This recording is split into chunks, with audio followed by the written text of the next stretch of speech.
Allah tuh sekali lagi tidak melarang kita untuk jadi orang kaya. Harapannya semuanya jadi orang kaya. Tapi kadangkala manusia sampai ke fase menumpuk harta, bukan lagi mencari rizki. Fasenya ngumpulin.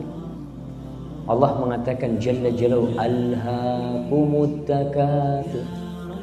Yang membuat kalian lalai itu takatsur, banyak-banyakan harta.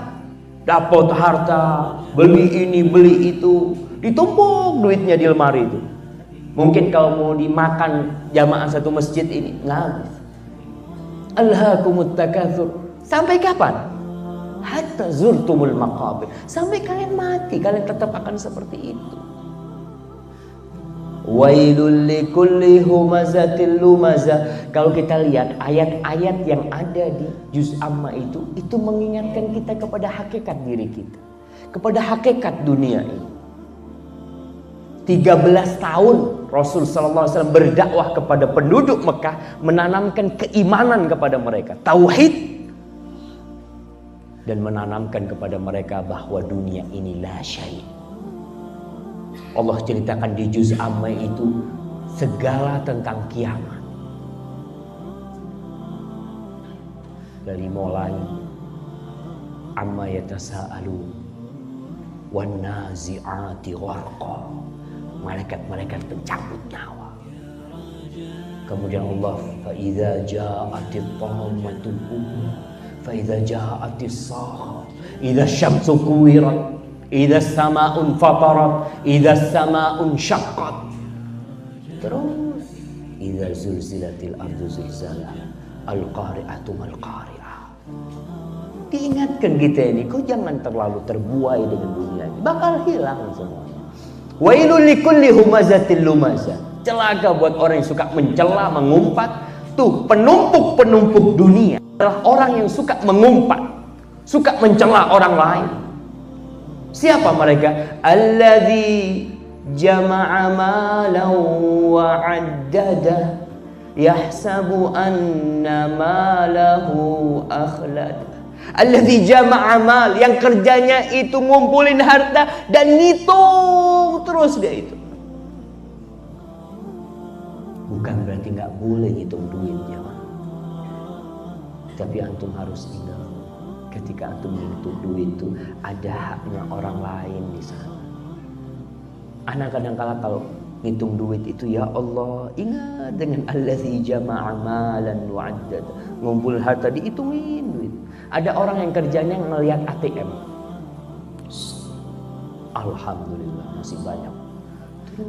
Ada orang yang kerjanya ngitung duitnya di brankas besi, dihitung udah berapa tuh.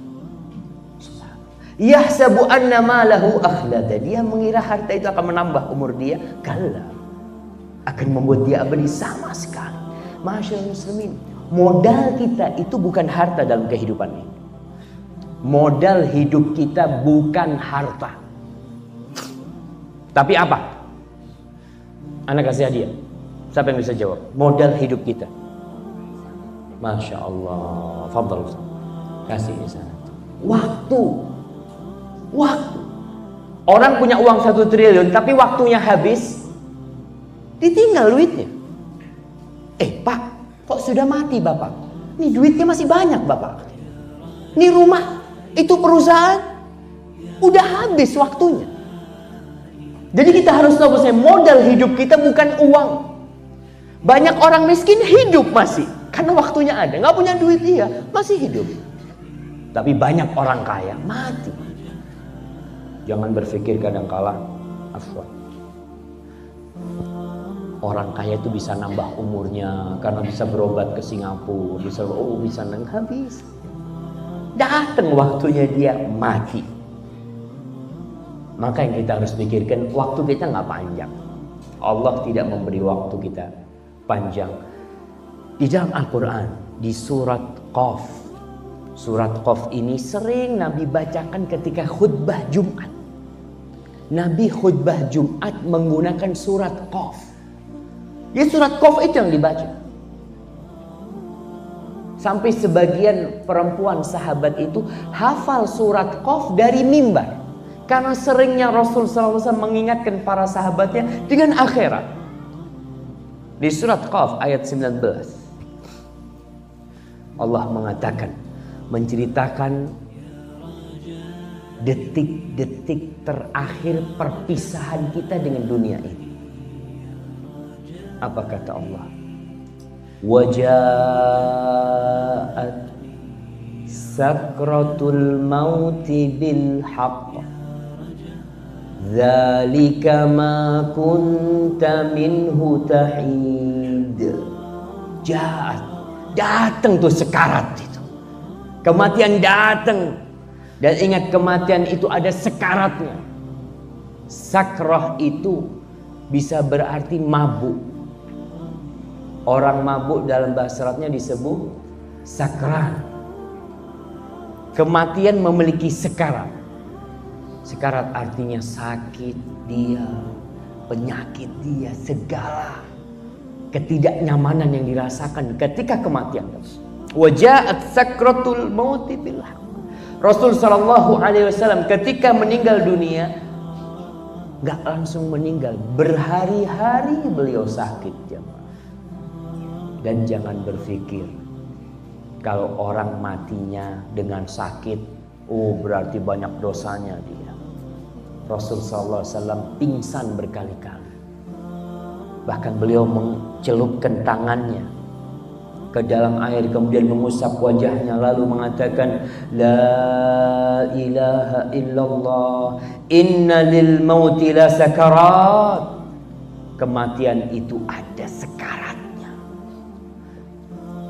Bahkan beliau sempat 3 kali pingsan. Rasul sallallahu alaihi wasallam ketika sakit bertanya kepada para sahabatnya, Asallan nas, apakah orang-orang sudah pada sholat? Kata para sahabat, belum. Mereka nungguin engkau, wahai Rasul sallallahu alaihi wasallam. Siapa yang tidak ingin menanti kekasihnya sallallahu alaihi wasallam mengimami mereka?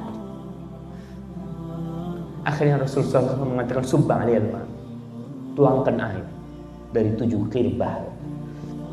Lalu beliau mandi dan beliau bangkit untuk sholat.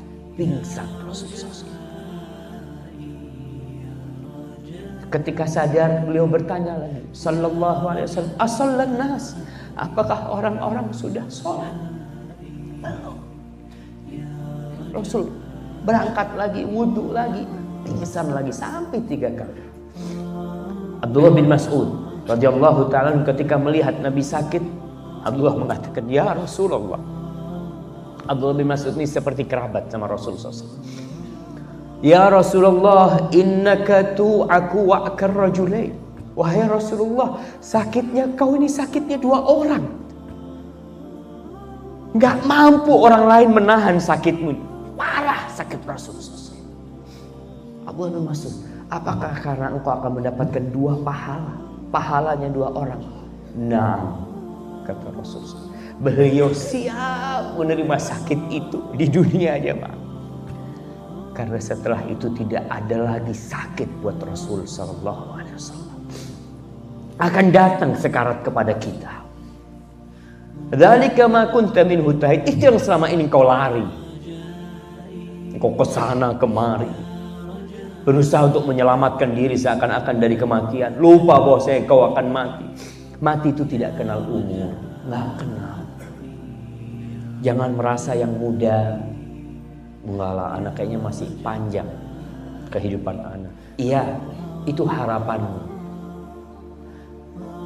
Wa kam min fata amsa wa asbaha dhahikan wa qad nusijat akfanuhu wa huwa la yadri.